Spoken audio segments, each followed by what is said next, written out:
So this is my third update concerning my son, and it's been so much that's happened and so many miracles just popping off everywhere. I can't even go into detail about it right now, but I did want to address the whole idea of false accusations. I wanted to make sure that I addressed that because when I was doing my research to see how I could help my son, I didn't see a video like the one that I'm getting ready to tell you all about. One of the things that I do kind of understand is false accusations are a universal issue. I don't know anybody who hasn't been falsely accused. At some time, somebody's been falsely accused at some time in your life. And even though it can't, always look as bad as someone being locked up, you can have terrible things happen in your family. You can have terrible things happen because of the false accusation that, people will be able to relate to and understand. But there's always a lesson in it that's just for you. And so that's what I'm learning about this situation that happened with my son. But also, I'm learning about the gift that was in my own life from someone falsely accusing me. And this just occurred to me the other day, but it's something I really wanted to take responsibility for because it was such a beautiful and such a powerful revelation, and I just wanted to share that with other people. So I separated from someone for good legally in my mid 20s. And I've said this for years. When we separated, he got my family he got custody of my family, and I got custody of the kids. He continued to go around my family and continues to go around my family to this day, despite being, someone that I divorced and someone who was abusive and who continued to be abusive by slandering me and falsely accusing me for years to my family. For years. And so part of the problem is I always felt like my family should have had the decency to tell him to go away, or my family was wrong for entertaining, whatever. It doesn't matter because I don't think anybody in my family expected to last 20 years or more. I really think that's a huge caveat that should be mentioned here. 20 years? So it's not like he doesn't have his own family and he adopted mine. It's not like, this was a healthy thing that he was continuing to do. It wasn't. It wasn't. And so my failure to address it before 20 years cost me. Like, I didn't see members of my own family because I didn't want to see him. So the whole situation was made worse because I didn't exercise my own authority. And I take full responsibility for that. I didn't exercise my own authority. After a breakup, the person just needs to be gone, especially if they've been abusive. They really need to be gone. They don't need to have access to you anymore. And it doesn't matter if you did not get along with your family. If I would have hated every bone in my people's bodies, it doesn't matter. Because at some point, I might want to come back and have a different relationship, or just the simple fact that it might be 20 years later. So, false accusation is very damaging. It is very damaging, but it can also give you a powerful sense of who you are. A powerful sense of who you are. Not standing up sooner was disempowering to me. It was disrespectful to me. Whether my family did whatever, it doesn't matter. What if I say I want to see my family? I don't want to see someone who was abusive towards me. So, seeing this part of how I failed to get that I needed to exercise my authority, it's been really eye opening, and mainly because the people that I really would have wanted to see are gone now. They're gone. I cannot get that time back. I can't get it back. And if you're dealing with a situation similar, neither can you. You can't get the time back. Now, are there other issues that might prevent you from seeing that person? Maybe. But that's your business. It's your business. It has nothing to do with someone who is not a part of your family all of a sudden acting like they people. No, they are not. They are not. And so I wanted to give over my own experience and offer my own experience as a way of saying we don't know what we are capable of. We have no idea. We have no idea. But if you're scared, you definitely won't find out unless you do it anyway, scared. And if you forget whose you are and who you are, you're more likely to be in situations where, these people, they can bleed you dry. And nobody wins if you're bled dry. When they bleed you dry, they don't even win because they got to go somewhere else and suck the life out of somebody else. And so why not just help them make that decision by letting them know you stay hydrated, you stay moisturized, you stay loving yourself and your people, you stay grateful, you stay prayed up. This one ain't gonna fall. Go away. Like the scripture says, the devil will flee from you. The devil will flee from you. And so the story of Joseph is the oldest story of someone being falsely accused in my little research. It's the oldest story of a false accusation, and it's a false accusation of sexual assault. Think about how common that must have been if it made it into the Bible. Not to say there weren't people really being assaulted, horribly back in those times and it wasn't reported, but the first incident of a false accusation is one of sexual assault. And I think that if we don't understand that it's 2024 and that should never be tolerated. It should never be tolerated. Not when we got all this technology, we got all of these, that should never be tolerated, but we're not going to get into that. I will just say, even right now, there is a blessing. There are tons, a trainload of blessings coming in because my faith is unbreakable. God has already told me, I got you. He's taken care of.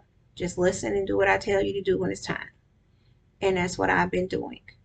Part of the reason it took me so long to make this third video is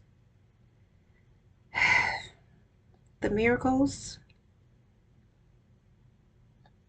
Phenomenal. I'm so thankful. I'm so thankful. I don't know how God is going to work it out. I just know that God has worked it out. I can speak that publicly. I can say that confidently because I know who God has been in my life. I am not talking about something I don't know. I have walked this walk for a very long time. I've walked this walk for a very long time. And I would just tell anyone, just taste it and see that it is good. There is nothing like having full confidence that number one, God is here, and number two, you know how to follow directions. When those two come together, it is the best kind of marriage relationship thing. It is awesome. It's awesome. So, for any parent going through this, I know what you are going through. I understand that nothing compares to this nightmare outside of losing a child, but then you have the complication of this child is still here. And so I don't believe that we have been brought to this point to be left.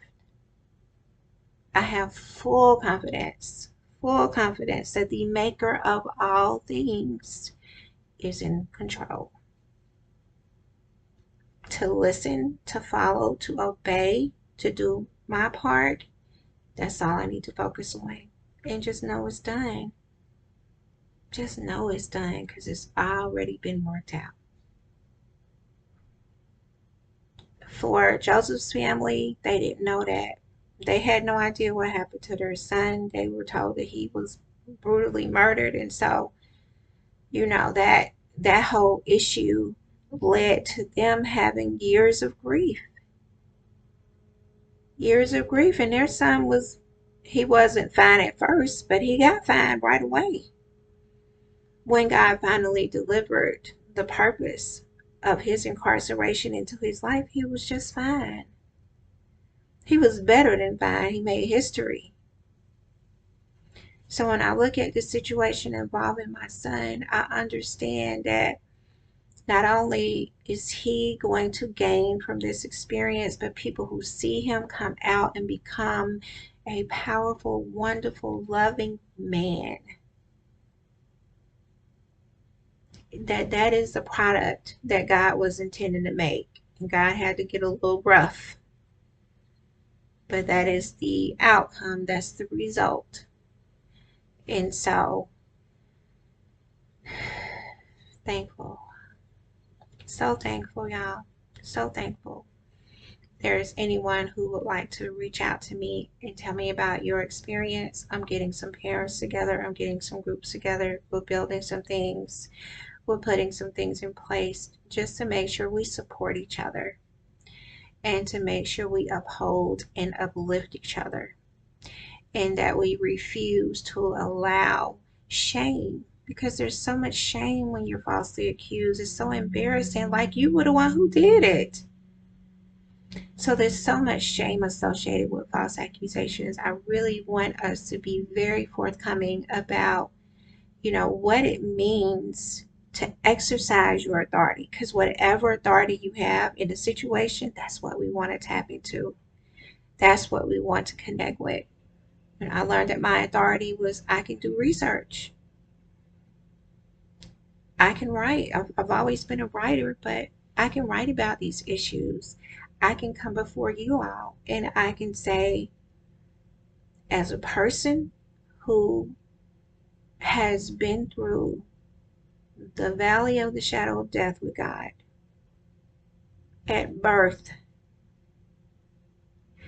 I promise you, there is nothing like the experience of trusting God and confidence in yourself to follow where you're being led.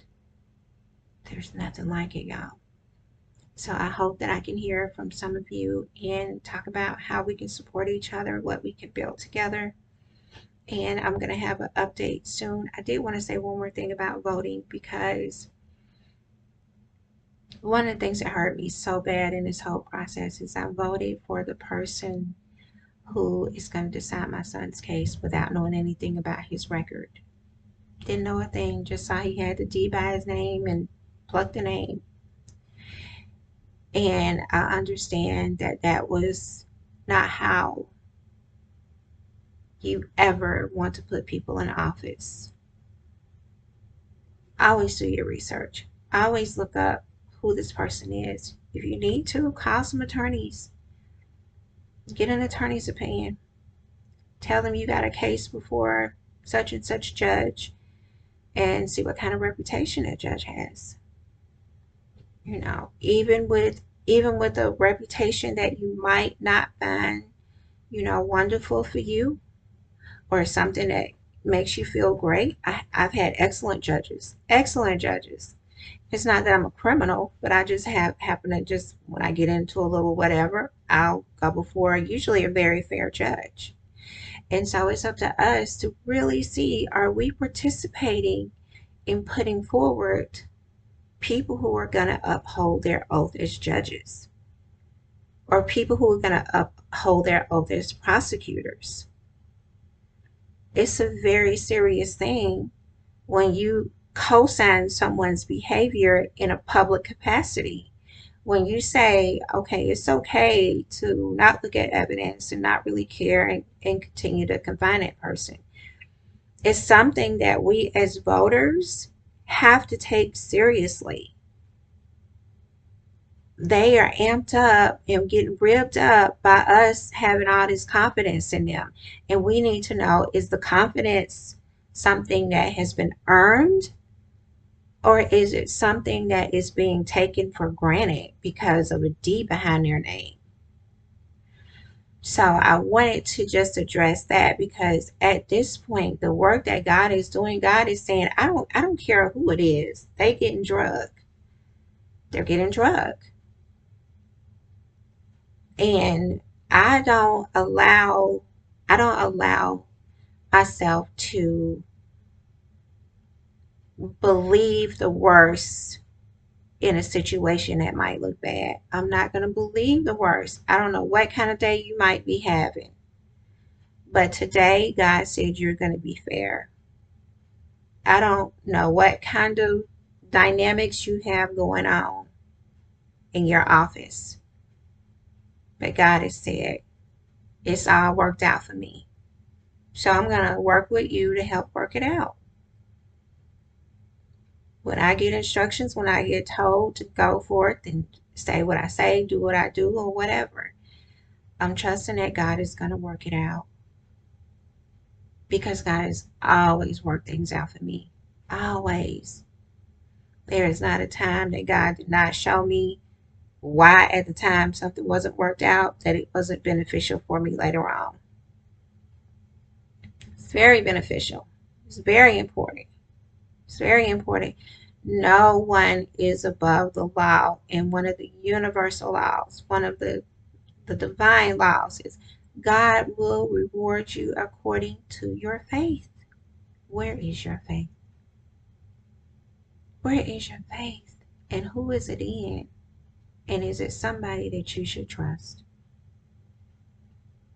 So I am so honored to be able to speak with whoever is listening on this one. I'm not going to send it out to family and friends. I'm just going to just let this be what it is, because it's extremely important that I have this conversation, and I take my message seriously, and this is 100% my message. God is in control, and there are things that we need to do.